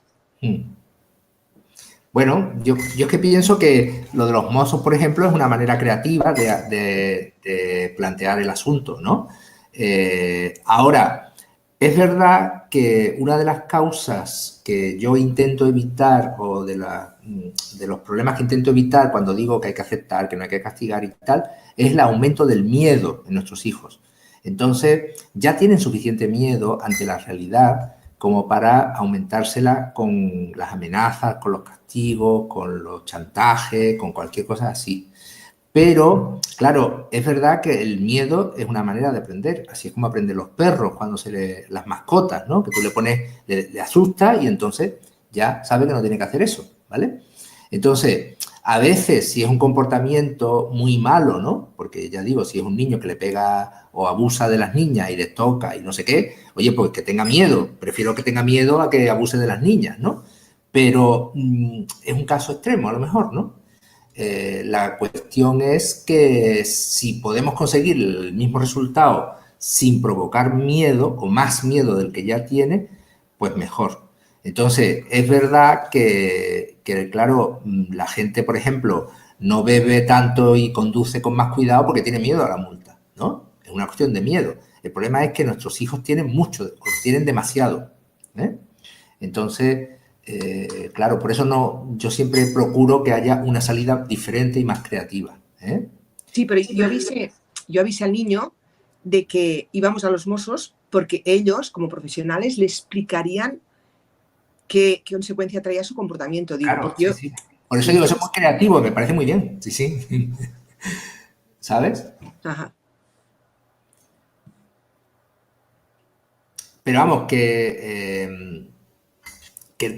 sobre todo porque la sociedad va a ser la que representan los mozos, ¿no? Entonces, el que tenga un cierto miedo, el miedo es necesario, ¿no? Para sobrevivir. Pero bueno, que insisto que yo entiendo que en casa tenemos que ahorrarles miedo a los hijos, en casa. En todo lo que tenga que ver con la sociedad, pues mira, si van aprendiendo y saben que tienen que tener un poco de miedo, pues bueno, es que no hay más remedio, ¿no? Vivimos una sociedad, ¿eh? Entonces, a lo mejor si conseguimos que si tienen un poco de miedo a robar, no roben y lo metan en la cárcel, pues bueno, Ya. ¿vale? Pero vamos, que es complejo, sí, por eso yo no tengo la verdad absoluta, tengo mi fórmula que me funciona y que es la que intento transmitir, ¿no? Pero vamos, hay bastantes autores que también están de acuerdo conmigo, ¿no? Que no soy un francotirador, ¿eh?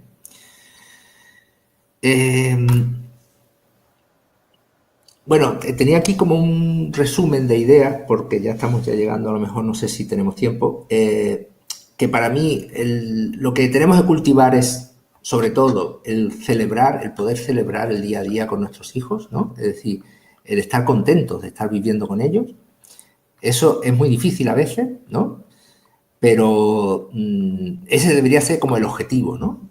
¿Para qué tenemos hijos? Para poder celebrar el encuentro con ellos cada día, ¿no? Alegrarme de que me levanto y está mi hijo ahí. Entonces, para eso tenemos que cultivar el amor incondicional, con lo que implica eso de renuncia a muchas cosas que decía antes, ¿no? Porque tenemos que aceptar, tolerar, etcétera, ¿no? Cultivar todo lo que podamos, la confianza y la esperanza. Entonces, la confianza es la confianza en que la vida no está en mi contra. La vida a lo mejor me ha traído esta problemática de mi hijo, de mi hija, pero me va a dar también muchas soluciones y me va a ayudar, ¿no? Entonces, yo, por ejemplo, para mí, las asociaciones nuestras, la gente que voy encontrando tan maravillosa, que cuida a sus hijos de una manera tan creativa y tan buena, para mí son fuente de confianza en la vida y de esperanza, ¿no? Porque a lo mejor a mí me ha servido algo, al otro le ha servido otra cosa y lo vamos compartiendo. Entonces vamos generando esperanza unos a los otros. ¿Por qué? Pues porque es posible cierto cambio, cierta posibilidad de crecimiento y luego nosotros mismos hemos crecido y hemos podido aprender muchas cosas gracias a toda esta situación tan difícil, ¿no? Entonces yo entiendo que se puede celebrar algo siempre, que podemos estar agradecidos, ¿no? Entonces, una de las cosas que creo que tenemos que intentar hacer es estar agradecidos por lo que nos está dando la vida, ¿no? ¿Qué es esto? Claro, es una realidad difícil, una realidad problemática, pero que si la vemos desde ese lado es importantísimo. Entonces, en algún lugar tenía yo aquí anotado, pero vamos, me estaba acordando ahora que me lo he saltado, es la idea de que tenemos que aceptar,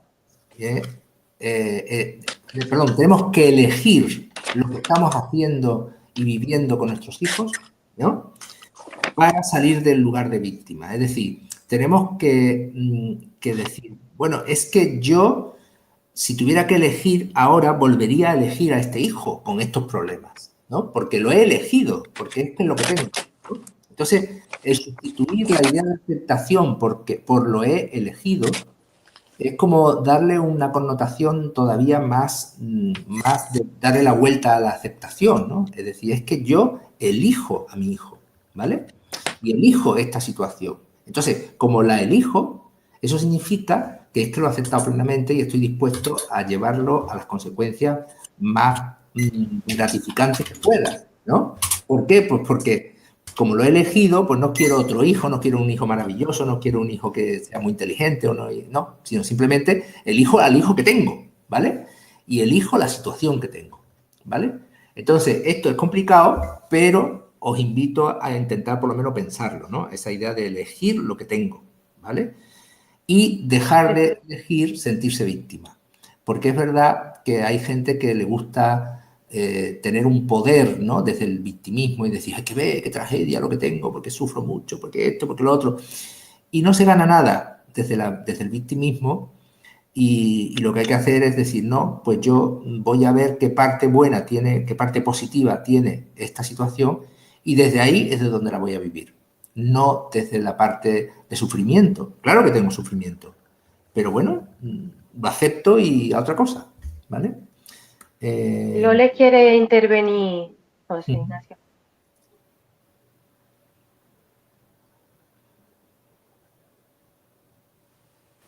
Sí. No, me he equivocado, pero solo te digo que yo no cambiaría nada de mi hijo por mí, pero por él sí, pero por mí nada tocaría.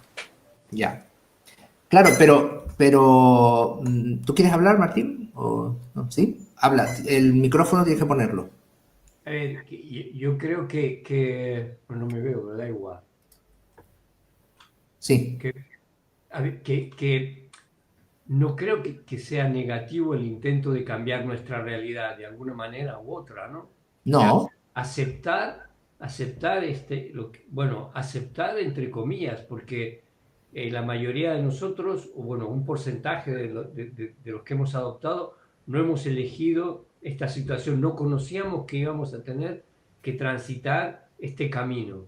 Una vez que lo hemos asumido, bueno, cuando van pasando los años y tú vas entendiendo un poco el tema, o sea, bueno, vamos acomodando las piezas a partir también de estas propuestas que tú haces, pero digamos, lo que no creo es que haya que perder las esperanzas en que la historia pueda mejorar, digamos, luchar para mejorar dentro de los límites, de estas posibilidades que tenemos, que son pequeños pasos adelante, ¿no? Tampoco resignarse a que se derrumba todo en casa y lo dejamos así, ¿no? No creo que tú estés diciendo esto, pero creo que también el espíritu de lucha es un elemento que tendríamos que valorar, ¿no? Sí.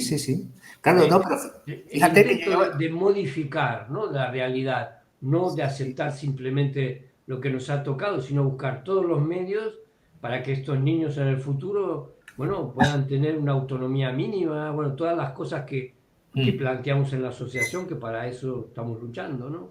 Sí. Claro, pero por eso yo hablaba de esperanza, de confianza, pero mientras tanto tenemos que vivir en el presente y en el presente tenemos que aceptar, ¿no? Porque todo el enfoque de mi charla empecé hablando del presente. ¿Eso qué significa? ¿Que me olvido del futuro? No, yo construyo el futuro desde el presente y con mis aspiraciones y con todo lo que yo quiera tener, pero esas aspiraciones lo que no tienen que ser es a costa de la aceptación del niño, ¿vale? Porque claro, si a mí no me gusta nada que mi hijo haga algo, un comportamiento, y entonces yo estoy ahí esperando a ver cómo se lo modifico y cómo lo cambio y cómo no sé cuánto y cómo tal, y estoy amargado, pues mal vamos. Ahora, si yo acepto que es así, lo tolero perfectamente y lo quiero muchísimo y cada vez que lo veo haciendo eso, no le grito ni me enfado, pero hablamos y decimos, oye, no robes, no hagas esto, lo otro, y vemos una solución, ¿vale? Pues ya está. Ahora, que mientras tanto yo lo llevo a un tipo de terapia, a un grupo, a un no sé qué, que me busco algo, por eso hablo tanto de la creatividad, que es verdad que tenemos que buscar soluciones, ¿no?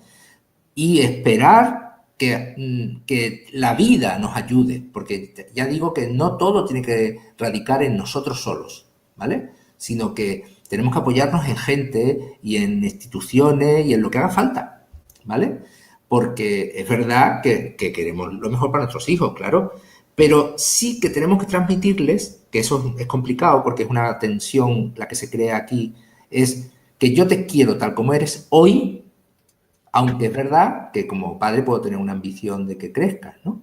Pero yo te quiero tal como eres hoy, porque si no, muchas veces es lo que nos pasa con que nuestros hijos, vamos, el mío es que es muy hablador, ¿no? Y entonces a lo mejor él me dice, no, es que tú, vamos, ya no me lo dice porque no me preocupo de eso, pero antes sí me lo decía, dice, es que a ti nada más que te importa que yo apruebe, tú a mí no me quieres, ¿no?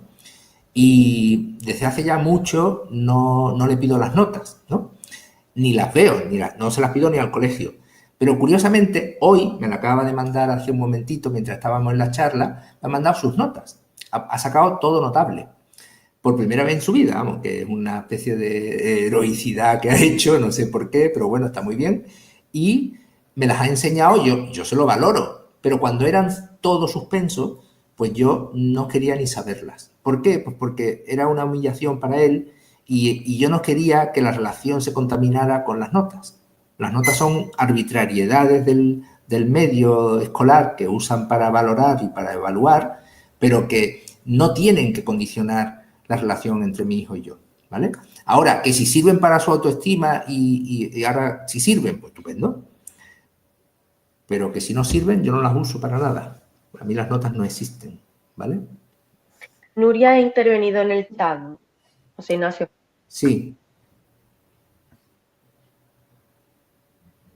Claro, sí, yo estoy de acuerdo con lo que dice, que no hay que resignarse ni claudicar. Estoy de acuerdo. Es decir, pero, porque insisto, cuando yo digo aceptar no significa ni que a mí me guste lo que está pasando, que para nada me tiene que gustar, ni que yo me diga, bueno, pues esto va a ser así siempre y que sea así. No, porque de hecho, cuando yo hablo de cultivar la confianza, por ejemplo, mi hijo fuma porros, ¿no?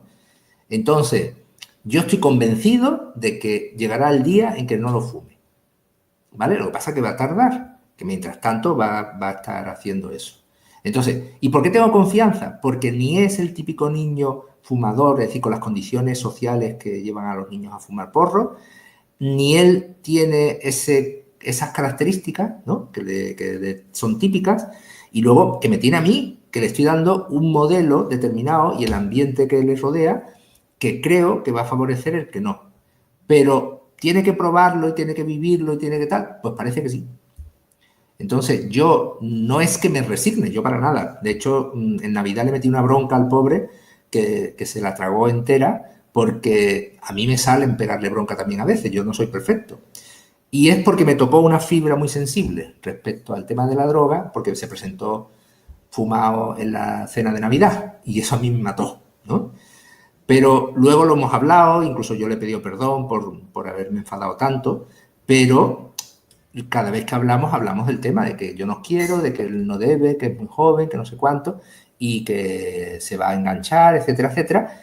Y bueno, ahí estamos, ¿no? Es un tema muy difícil, muy complejo, pero yo prefiero estar en esta situación y hablarlo continuamente y que haya una muy buena relación, ¿no? Es decir, que nos entendemos y hablamos todo. Entonces, para mí es mucho más importante eso que no otras familias que yo veo que los niños fuman lo que les da la gana o más y además no se habla.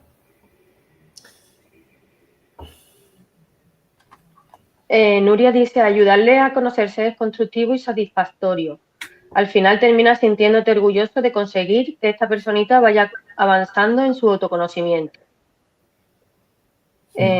Lo que dice Martín supongo que va en el sentido de que aceptarse, asumir, hacernos cargo de lo que hay, pero no resignarnos ni claudicar. Era lo que...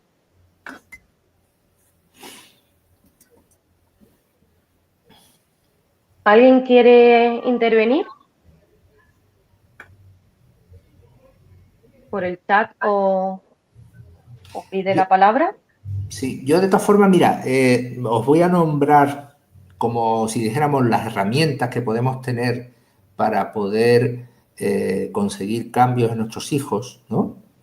Y las voy a nombrar solamente. Pero si queréis que hable de alguna, un momentito, si todavía tenemos un poco de tiempo, hablamos. Y si no, están ahí, que será motivo de otras charlas, de artículos, de lo que sea, ¿vale? Entonces, una de las cosas que es una herramienta fundamental es tolerar. Que parece que no, pero siempre queremos controlar. Y yo hablo de tolerar. Hablar, que es una herramienta también, con calma siempre, ¿no? Otra herramienta es calmar. Tenemos que aprender a calmar a nuestros hijos con actitudes. No se calma con palabras, normalmente se calma más con actitudes, con abrazos, con comida, con duchas, con masajitos, con cosas, ¿no?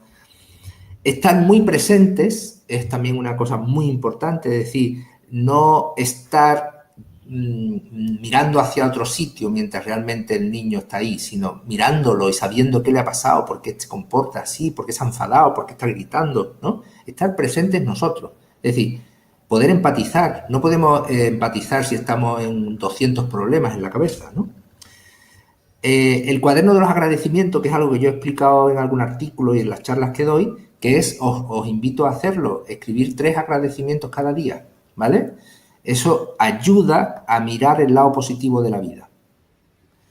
Dormir, eso que parece una tontería, no es ninguna tontería. Hay gente, tenemos una epidemia de insomnio global de los niños por culpa de los móviles y de los padres por culpa de los niños con los móviles. Vamos, es una broma. De los padres que no dormimos. Que tenemos que dormir más, ¿vale? Porque muchas veces nuestra desregulación, la de los adultos, es que no dormimos suficiente, que estamos alterados, ¿vale? Aparte de que tengamos problemas económicos o de pareja, que tenemos que dormir más. Bueno, ahora, otras técnicas específicas son mentalizar, que yo os he hablado alguna vez, que mentalizar es poder reconocer lo que nuestro hijo siente o piensa y mostrárselo. Eso es mentalizar, es crear mente en nuestros hijos. Para eso tenemos que ser capaces nosotros de mentalizar.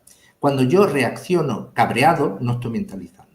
Cuando yo me paro y me doy cuenta de que estoy cabreado y de que me entrarían ganas de matar a mi hijo, pero que lo que le voy a decir es, por favor, no vuelvas a hacer esto porque me preocupa mucho, ahí estoy mentalizando, ¿vale? Entonces, mentalizar es una técnica que se puede aprender, que se debe aprender, porque es algo que tenemos que ayudar a nuestros hijos a que conozcan mejor sus emociones y lo que ellos piensan de los demás, porque muchas veces se confunden, ¿no?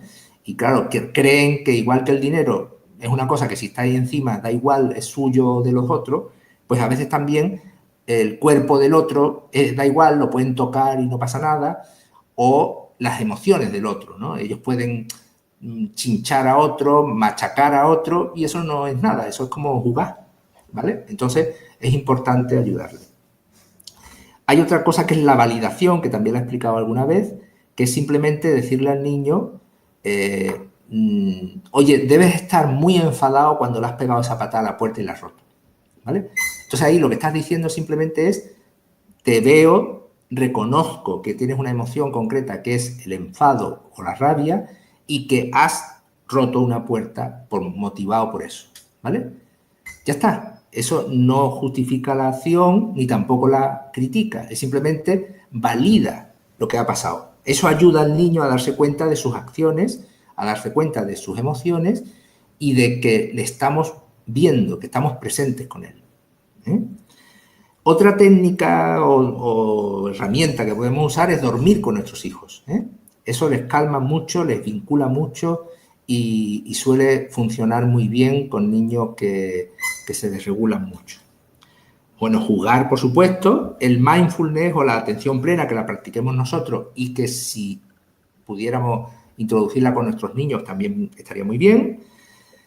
Lo que os dije antes, no reaccionar, responder, no reaccionar, responder, ¿vale? Cuando haya un foco de violencia, lo que tenemos que hacer de entrada es alejarnos, es decir, ni permitir que nuestros hijos nos peguen, ni tampoco pegarles. Entonces, lo más fácil es alejarse, porque contener muchas veces es complicado, hay que saber hacerlo y a veces complica la situación y la pone todavía más violenta. Entonces, eso es una forma de solucionar una situación. Prever las situaciones de desregulación, las conductas, pues si sabemos que le digo al niño, venga, lávate los dientes que te vas a acostar, y eso va a ir y pega chillío, pues tendré que hacerlo de otra forma, ¿vale? Tenemos que valorar a nuestros hijos, decirles continuamente cosas buenas que hacen. Eso es muy importante. Luego, priorizar. Muchas veces queremos que nuestros hijos hagan 7 cosas bien. 7 cosas bien no pueden hacer. Con que hagan una es suficiente. Entonces, si yo lo que quiero que mi hijo haga es que se lave los dientes todos los días, pues esa es mi prioridad. Pero lo que no puedo pretender es que lave los dientes, que recoja su cuarto, que estudie, que ponga la lavadora, que me obedezca y que además se porte bien con su hermano, ¿vale? Tengo que priorizar. Entonces, si lo que quiero priorizar es que se porte bien con su hermano, pues entonces que no se lave los dientes. Buscar siempre la conexión, es decir, antes que modificar su conducta, antes de que se porte bien, antes que nada es que sienta que estamos ahí con él o con ella, ¿vale? Y eso es amorosamente, eso es riéndose, eso es abrazando, eso no es gritando ni riñendo, ¿vale? Y por último, bueno, una de las cosas es pedirle perdón a nuestros hijos muchas más veces. Es decir, mira, perdón, hijo, porque te grité antes. Mira, perdón, hijo, porque me olvidé de lo que tú querías y por eso te has puesto tan enfadado. Mira, perdón, por cosas que aparezcan incluso injustas, ¿eh? Pero pedirle perdón muchas veces, ¿eh? Eso ayuda muchísimo a que el niño se ponga en otro lugar, ¿eh? Y, por último, elegir la positividad frente a la negatividad siempre. Es decir, que siempre que haya algo negativo, podemos buscar el lado positivo de eso. Por ejemplo, antes os puse un ejemplo muy grave, que es que hay que ver la que nos ha caído encima con esta familia, con nuestros hijos y tal, pero y la de cosas que hemos aprendido, y la de maduración que estamos haciendo, y la de amor que nos permite esto sacar, y la de cosas y personas que nos está permitiendo conocer y disfrutar. Pues eso es lo importante, ¿vale? Estoy leyendo ahora aquí algo.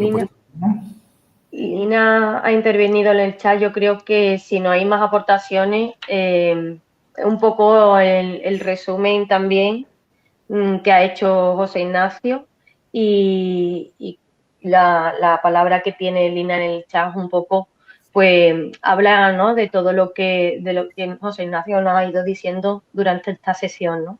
La aceptación de quién es nuestro hijo es importante para poder mirarles positivamente.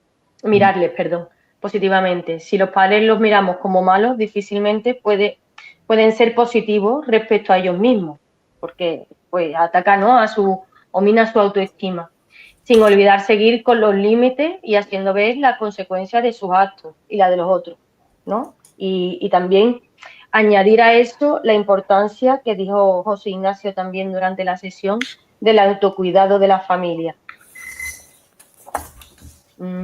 ¿Alguien tiene algo que añadir? ¿Alguna pregunta más? Amanda quiere hablar. ¿Aportación? Amanda. ¿Amanda? ¿Sí? Amanda, cuando quiera.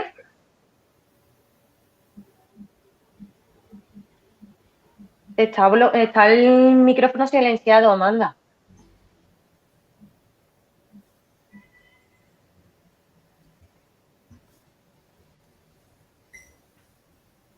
Quizás la haya dado sin querer a la mano. Lola Pérez.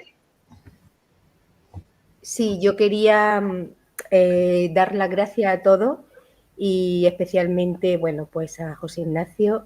Yo he hablado con él varias veces.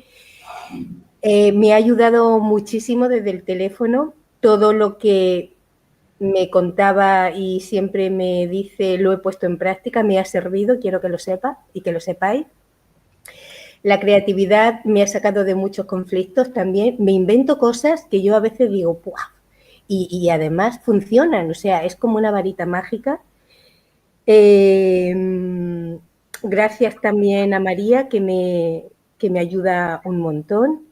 Y gracias al grupo, porque me retroalimento de vosotros cada vez que puedo.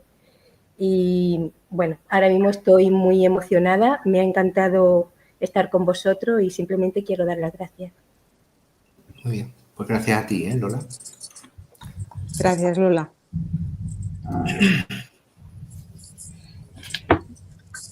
Amanda, no sé, tiene un problema también con el micrófono, he escrito al final en el chat. Solo quería decir que a ella con su hijo le funciona muy bien el sentido del humor. Sí, pues muy bien, ¿eh? Yo me alegro que lo ponga porque a mí también me encanta. Yo soy muy de buscar cosas de sentido del humor y yo voy a contaros un ejemplo tonto que con mi hijo yo he jugado muchísimo a un juego que era que como yo me enfadaba con él y él le asustaba mucho que yo me enfadara con él al principio, ¿no? Ya no me enfado. Pues yo le decía, yo tengo un botón del enfado aquí. Venga, tócalo, que verás cómo me enfado. Entonces, él me tocaba con el dedito aquí y yo me ponía ¡guau! Y me iba detrás de él y entonces él empezaba a gritar, asustadísimo, pero riéndose, porque claro, era un juego. Y entonces me volvía hasta 20 veces a tocar el botoncito para que yo gritara y lo asustara, ¿no? Entonces, claro, fue un momento muy divertido porque verdaderamente a mí me cabreaba muchísimo, yo me enfadaba con él y en aquella época no sabía hacer otra cosa mejor, pero por lo menos durante un tiempo estuvimos jugando y él sabía que mi intención no era tan mala y que realmente él me tocaba un botón, que era ese.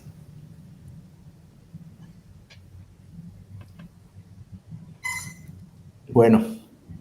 Bueno, pues un agradecimiento especial por compartir. He aprendido mucho de Lucero Camelo, la persona que lo ha dicho en el chat. Te damos las gracias, José Ignacio. Quería pedirte disculpas por el retraso en la conexión. Ha sido un problema técnico. Te siguen dando las gracias en el chat y te agradecemos desde pasar y desde Andalucía y Sevilla, tu tierra, que hayas intervenido con nosotros en este taller tan fabuloso esta tarde. Espero que todas las familias se han sentido arropadas por tus conocimientos y que se lleven pues unas herramientas o un apoyo, una ayuda para seguir adelante en este duro camino que se hace a veces. Creo Muchas gracias. Pera quiere hablar, quiere decir algo. Bueno, tengo dos cosas. Una, de entrada, recordar a todo el mundo que la próxima charla con Gemma Deulofeu, que es la que se tuvo que aplazar, será el próximo lunes, no el viernes como es habitual, a la hora de siempre, a las 19:30. Si no visteis la primera charla, podéis ver en el canal de YouTube, la podéis seguir, porque de hecho va a ser en parte una continuidad a partir de todas las sugerencias que se hicieron, pero sí que se habló de tratar especialmente todo el tema de riesgos y de abusos, que la primera charla no se trataron porque fue un elemento más genérico. Pero aparte de eso sí que tengo una pregunta, bueno, una cuestión para Ignacio, pero es pedirle sugerencias. Nosotros ya llevamos una serie de conectas y a mí me apetece mucho hacer uno con nuestros hijos o que lo hagan ellos. Porque en la charla de hoy ha aparecido muchas veces, pero hemos hablado sobre todo de los padres y de la relación o de las actitudes o de las acciones que hemos de tomar los padres para gestionar nuestro propio conflicto con nuestros hijos. El resumen general es: nuestros hijos son como son. Nosotros somos quienes tenemos el principal problema para gestionarlo, por tanto, gestionémonos nosotros bien y entonces podremos tratar mejor a nuestros hijos. Pero es verdad que las mismas cosas que estás sugiriendo como herramientas para los padres y para las madres también son de aplicación para nuestros hijos. Ellos también han de aprender tolerancia, también han de aprender a pedir perdón, aunque les cueste, aunque no sea del todo sincero. Han de aprender a hablar, aunque tienen dificultades para hablar y para comunicarse.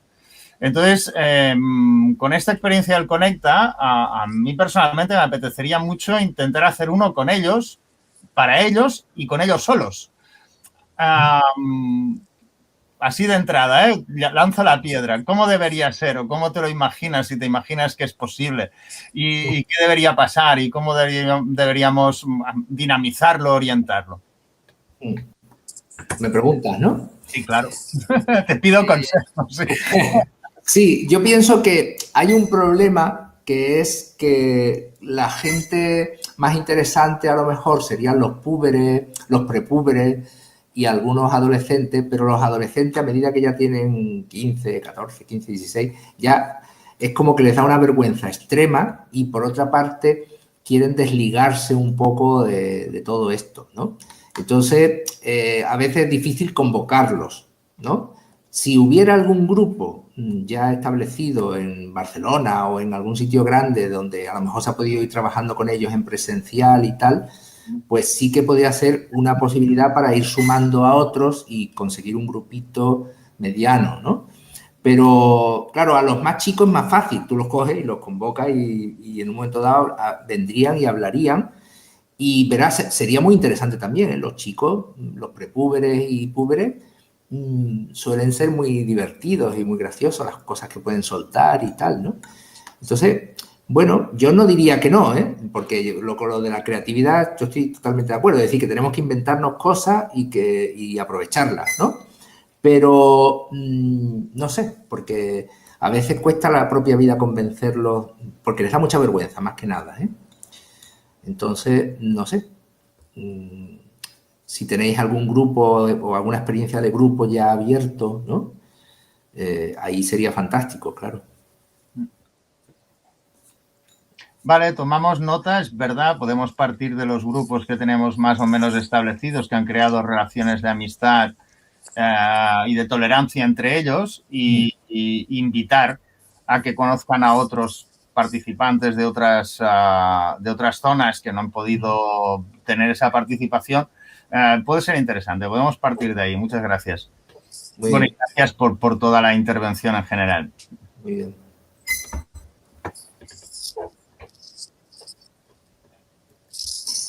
Bueno, pues si no tenéis ya nada...